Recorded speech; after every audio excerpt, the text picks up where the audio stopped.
ہیں وہ بے حد و بے حساب ہیں، اس لیے کہ جس کے فضائل و مناقب اور خصوصیات بیان کرنے والی ذات خود رب ہو تو اس کے مناقب اور فضائل کا انتہا احاطہ کرنا ایک انسان کے بس کی بات نہیں ہے۔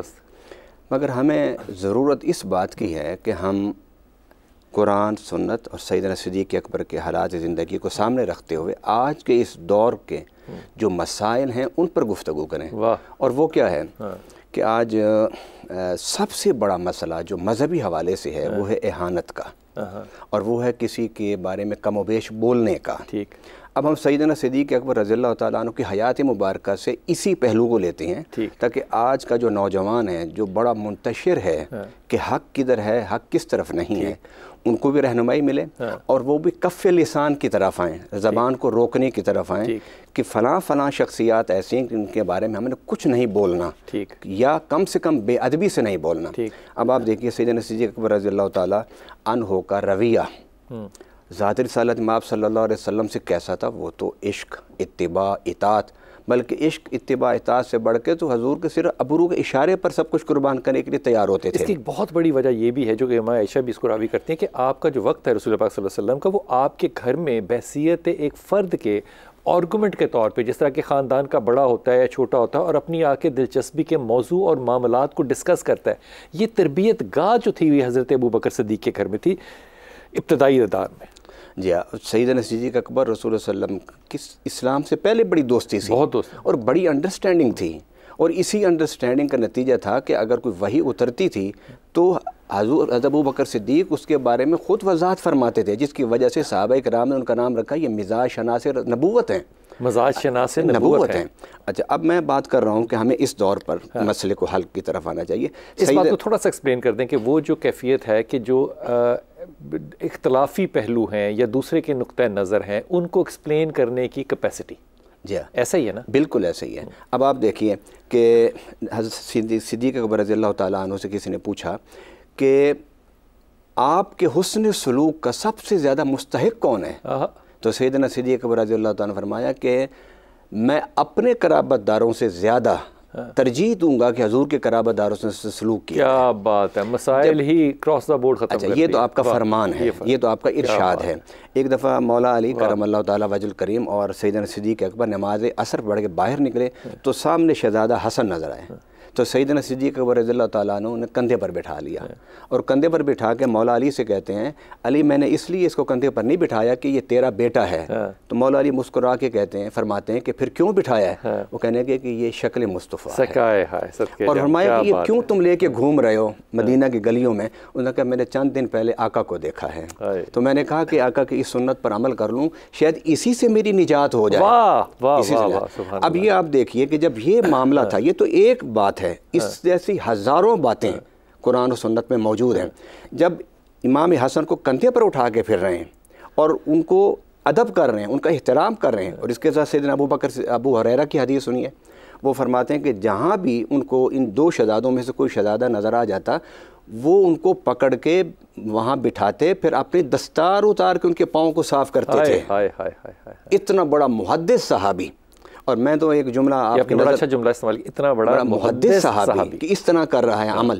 میں آپ کی نظر ایک جملہ کرنا چاہتا ہوں، میں اکثر یہ کہتا ہوں اور آج پہلی دفعہ آپ کے اس پروگرام میں کہہ رہا ہوں، ہمیں تو اہل بیت کی محبت و احترام کا راستہ دکھایا ہی ابوبکر صدیق نے رضی اللہ تعالیٰ عنہ۔ اگر صحابہ کا یہ کردار ہمارے سامنے نہ ہوتا، اب آپ بتائیے حضرت امام حسن کی کتنی عمر تھی، حضرت امام حسین کی کتنی عمر تھی جب رسول اللہ علیہ وسلم دنیا سے تشریف لے گئے تھے؟ میکسیمم 6 سال 7 سال، اس سے زیادہ نہیں تھی۔ تو ان شہزادوں تک ہمیں اگر کسی نے پہنچایا ہے، ہماری جبین نیاز ان کے سامنے جھک جاتی ہے، ہمارے نظریں احترام سے جھک جاتی ہیں، تو صحابہ کی وجہ سے جھکتی ہیں۔ کیا بات ہے ڈاکٹر صاحب، اس میں حصہ ڈالیے۔ بسم اللہ الرحمن الرحیم۔ میں اپنا پیر صاحب کی بات کو ہی آگے بڑھاتا ہوں کہ حضرت سیدنا ابوبکر صدیق رضی اللہ تعالیٰ عنہ نے جب ٹیک اوور کیا، خلافت سنبھالی، اس کے لیے ایک اصطلاح استعمال کی جاتی ہے خلافہ علی منہاج النبوہ، کہ وہ نبوت کا کون سا منہاج تھا جس کو ابوبکر صدیق رضی اللہ تعالیٰ عنہ نے جاری کیا۔ دیکھیے، ایک شخصیت کے بہت سارے پہلو ہوتے ہیں۔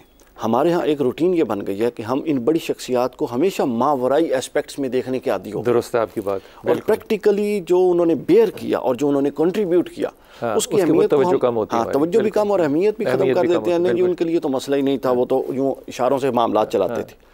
حضرت بکر صدیق رضی اللہ تعالیٰ عنہ کا جو پہلا خطبہ ہے خلافت کے بعد, اس کے 4 نکات میں نے عرض کرنے ہیں. آپ دیکھ لیں, ایک فرد کے لیے, ایک دانش مند کے لیے, ایک سربراہ کے لیے, ایک مملکت کے ریاست کے سربراہ کے لیے, میں کہتا ہوں جی دانش اور سنجیدگی کی حدیں مک گئی.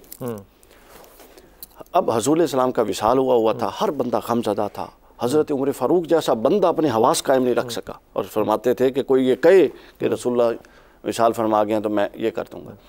حضرت بکر صدیق خطبہ دیتے ہیں اور فرماتے ہیں کہ جو محمد رسول اللہ صلی اللہ علیہ وسلم کی عبادت کرتا تھا تو وہ اللہ کے پاس تشریف لے گئے, اور جو اللہ کی عبادت کرتا ہے تو اللہ تو موجود ہے. آپ اس جملے کی جرت اور اس کی آپ اندازہ کر سکتے ہیں کہ بندے کا ویژن کیا کلیئرٹی ہوگی, اور اس کی مطلب پرسنل اسٹرینتھ کیا ہوگی کہ وہ کھڑوں کس موقع پہ, اور کس موقع پہ بات, جب جذبات جو ہیں وہ ابھرے ہوئے ہیں. جذبات ابھرے ہیں. عمر خطاب نے تلوار نکالی ہوئی ہے, دوسری بات کھڑے ہو کے وہ یہ پھر فرماتے ہیں کہ لوگوں میں جب خلیفہ بن گئے, امر خلافت کا واری ہوگی, مجھے خلافت دے دی گئی ہے لیکن میں تم سب سے بہتر نہیں ہوں.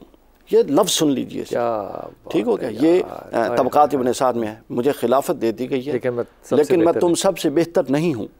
قرآن نازل ہوا, رسول اللہ نے اپنا طریقہ بتایا, ہم سب نے سیکھا. پس جان لو کہ تمام سب لوگوں میں تمہارے نزدیک عقل مند میرے نزدیک تم میں وہ ہے جو سب سے زیادہ متقی ہوگا. واہ, ٹھیک ہوگی. اس کے بعد فرماتے ہیں اور جو تم میں سب سے زیادہ گناہ گار ہوگا, بد کردار ہوگا, وہ سب سے بڑا حماقت والا شخص ہوگا.